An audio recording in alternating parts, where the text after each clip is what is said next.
Last Sunday, the host of a popular news show asked me what it meant to lose my body. The host was broadcasting from Washington, D.C., and I was seated in a remote studio on the far west side of Manhattan. A satellite closed the miles between us, but no machinery could close the gap between her world and the world for which I had been summoned to speak. When the host asked me about my body, her face faded from the screen and was replaced by a scroll of words written by me earlier that week. The host read these words for the audience, and when she finished, she turned to the subject of my body, although she did not mention it specifically. But by now, I am accustomed to intelligent people asking about the condition of my body without realizing the nature of their request.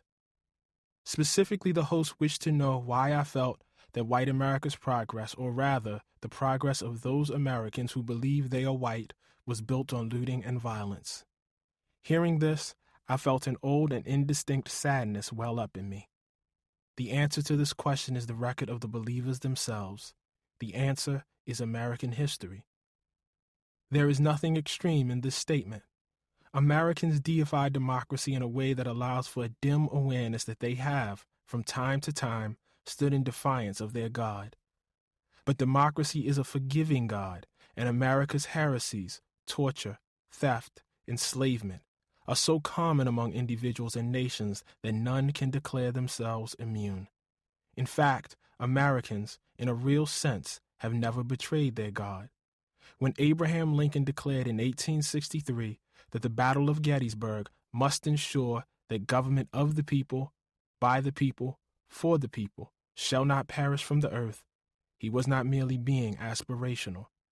At the onset of the Civil War, the United States of America had one of the highest rates of suffrage in the world. The question is not whether Lincoln truly meant government of the people, but what our country has, throughout its history, taken the political term people to actually mean.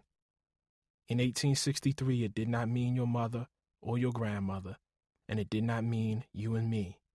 Thus, America's problem is not its betrayal of government of the people, but the means by which the people acquired their names. This leads us to another equally important ideal, one that Americans implicitly accept, but to which they make no conscious claim.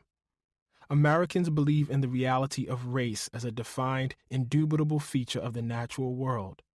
Racism, the need to ascribe bone-deep features to people and then humiliate, reduce, and destroy them, inevitably follows from this inalterable condition.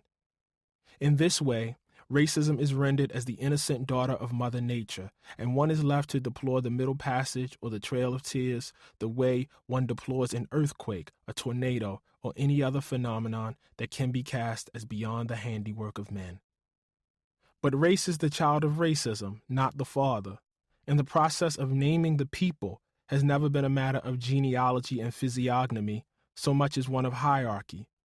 Difference in hue and hair is old, but the belief in the preeminence of hue and hair, the notion that these factors can correctly organize a society, and that they signify deeper attributes which are indelible.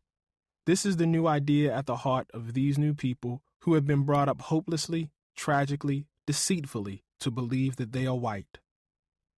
These new people are like us, a modern invention, but unlike us, their new name has no real meaning divorced from the machinery of criminal power. The new people were something else before they were white: Catholic, Corsican, Welsh, Mennonite, Jewish. And if all our national hopes have any fulfillment, then they will have to be something else again. Perhaps they will truly become American and create a nobler basis for their myths. I cannot call it.